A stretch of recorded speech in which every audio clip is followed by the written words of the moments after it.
last time North Korea's Kim Jong Un met Russian leader Vladimir Putin in 2019, he took his armored train to Vladivostok, the closest major Russian city to Pyongyang. At that time, Kim was seeking support in nuclear negotiations with former U.S. President Donald Trump.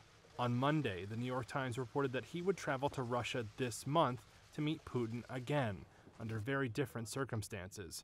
The paper reported Kim will discuss the possibility of supplying Moscow with weapons to support its war in Ukraine, citing U.S. and allied sources, who also said Kim will travel from Pyongyang again by train, like his father Kim Jong Un, who famously shunned air travel, and they'd meet again in Vladivostok. The Times reported that this time Putin's likely to ask Kim to send Russia artillery shells and anti-tank missiles in exchange for Moscow's technology to improve Pyongyang's satellites and nuclear-powered submarines. Reports of Kim's visit come as the United States last week raised concerns that arms negotiations between Russia and North Korea are advancing actively, and that Russian Defense Minister Sergei Shoigu had tried on a visit to North Korea in July to convince Pyongyang to sell artillery ammunition to Russia. Last week, White House National Security spokesman John Kirby said that North Korea delivered infantry rockets and missiles into Russia last year, and that Moscow has been seeking to acquire additional munitions since then. Pyongyang and Moscow have both previously denied that the North is supplying Russia with arms for use in its war in Ukraine. Last week, though, the Kremlin said that Moscow plans on deepening its mutually respectful relations with Pyongyang, one of its close Cold War allies and also one of a small handful of countries to back Russia's proclaimed annexation of parts of Ukraine last year.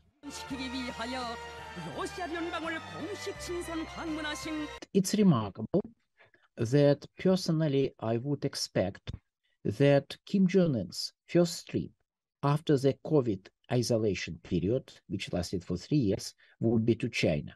However, it's to Russia, which is a big diplomatic success for Russia. Kim Jong Un will try to get some kind of economic assistance, politically motivated economic assistance from Russia. Maybe he will get some promises, but I don't think he will get much of real stuff because for Russia it's a rather marginal concern, and the economic situation in Russia is surprisingly good for a country fighting such a large-scale war, but still getting a bit difficult.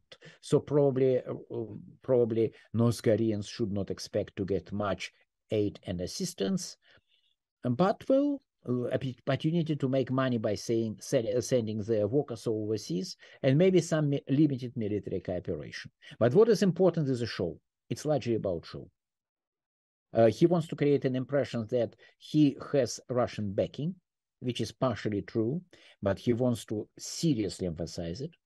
He wants to get some military cooperation and assistance, maybe some sales of the North Korean weapons and ammunition.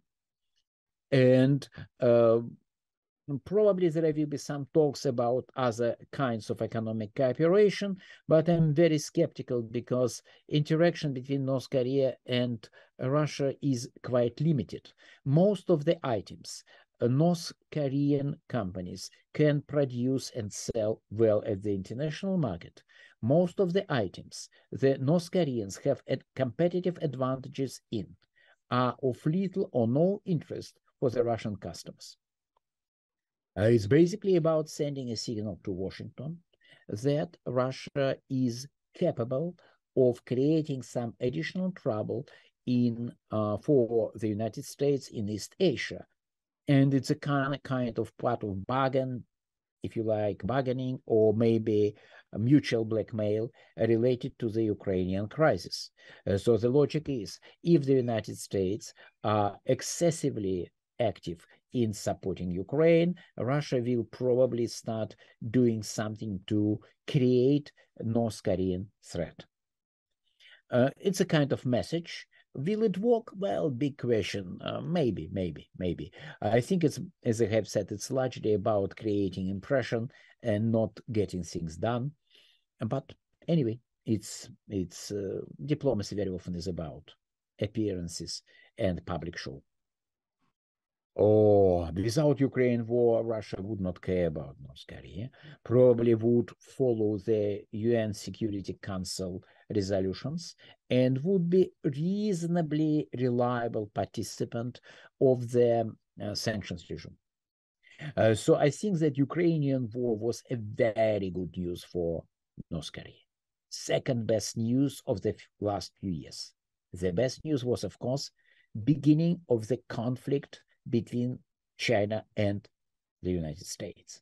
It was the best news. Second best news is Ukraine, because it's pushing Russia towards North Korea. It creates a situation when North Korea will get something from Russia.